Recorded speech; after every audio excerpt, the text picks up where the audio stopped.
বিয়ের পর প্রথমবারের মতো স্ত্রী ফেস দেখে দুই পা পিছিয়ে যায় ভ্রম। বিস্ময়ে ব্রাক্রুদ্ধ হয়ে যায়। মায়ের মতকে সম্মান জানিয়ে পাত্রীর মুখ না দেখেই কেবল বংশপরিচয় আর নাম জেনে তিন কবুল বলে নিজের অর্ধাঙ্গিনী করে নেন মেয়েটিকে। শিওর হওয়ার জন্য রুমের লাইট অন করে। দৃশ্যিত হয় মেয়েটার একই মুখ। ভ্রমের মাথা চক্কর মেরে উঠল। কদিন আগে যার বিয়ের দাওয়াত খেয়ে আসলো, আজ সে তার ঘরে কি করছে? মেয়েটা কি তার বউ? ভাবতেই রাগে চোয়াল শক্ত হয়ে আসলো তার। মুষ্টিবদ্ধ করে রাগ নিয়ন্ত্রণ করার চেষ্টা করলো। দরজা খুলে চেঁচিয়ে মাকে ডাক দিল।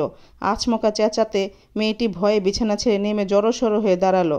ছেলের হাঁক ডাকে মিসেস শারমিন ছুটে আসলেন। জিজ্ঞেস করলেন, কি হয়েছে, ডাকছো কেন? মা প্রত্যুত্তরে ছেলেটি রাগী স্বর মিশ্রিত উত্তর পেলেন, একজন বিবাহিতার সাথে আমাকে বিয়ে দিয়েছ কোন দোষে? কি দোষ করেছি আমি? মিসেস শারমিন অবাক হলেন। মানে কি বলছো তুমি? আমি তোমার কথা বুঝতে পারছি না। পরিষ্কার ও স্বচ্ছ করে কথা বলো। ছেলে মায়াকে হাত ধরে মেয়ের কাছে নিয়ে গেল। আঙুল তুলে বলল, কিছুদিন আগে এই মেয়ের বিয়ে হয়েছিল আমার ফ্রেন্ডের সাথে। তো ও আমার রুমে কি করছে? মিসেস শারমিন একটু হাঁপ ছেড়ে বাঁচলেন। ছেলে তার এই আক্কেল নিয়ে চলাফেরা করে? তবে ওর ব্যাপারে খোঁজ নিয়েছো কদ্দূর? কেন? খোঁজ নিলে আজ ঘরবর্তী লোকের মাঝে থেকে এভাবে আমায় চেঁচিয়ে ডাকতে না। মা, আমি সিরিয়াস। তুমি ব্যাপারটা নিয়ে সিরিয়াসলি নিচ্ছ না কেন? মিসেস শারমিন নিজের কপাল চাপড়ালেন। যেটুকু বুঝলেন ছেলে তার বোঝার অবস্থায় নেই। ওনাকেই মুখ খুলেতে হবে তবে। তাই বললেন, ভ্রম, নিজের একজন ডাক্তার হয়ে বেখেয়ালি কেন? ডাক্তারদের খেয়ালি হতে হয়।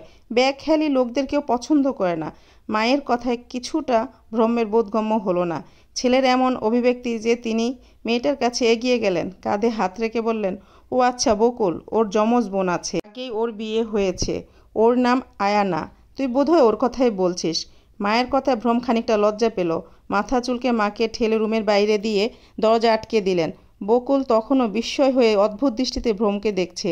ভ্রম কাছে যেতেই জোরে সরে বলে উঠলেন, ধ্যাত, এই বিয়ে আমি মানি না, বরটাও মানি না। শ্বশুরবাড়িতে যতবারই ভ্রম এসেছে ততবারই তাকে লজ্জায় পড়তে হয়েছে। তার বউটা ভারী প্যাঁচ গোছের মানুষ।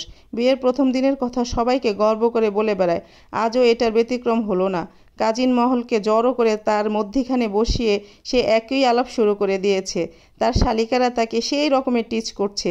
তার মুখে কোনো উত্তর নেই। তার মধ্যে আয়ানা বলতে শুরু করলো, ভাইয়া, একটা টস হয়ে যাক। আপনার বউ আর আমি একসাথে দাঁড়ায় আলাদা করতে পারবেন আমাদেরকে? পারলে আজ থেকে এই আলোচনা কাজিন মহলে আর হবে না। আর না পারলে কাজিন মহলের ঘটনাটি যে যদ্দূর যাবে সবার মধ্যে ছড়িয়ে দেবে। বলুন রাজি? ব্রহ্ম সম্মতি জ্ঞাপন করলো। বিকালের দিকে শুরু হলো টস। কে ব্রহ্মের বউ? ব্রহ্মের সামনে জলজ্যান্ত দাঁড়িয়ে আছে দুটো একই মুখের অধিকারিণী। সে দুজনের এপাশ ওপাশ ঘুরে নিজের অবস্থানে ফিরে আসলো।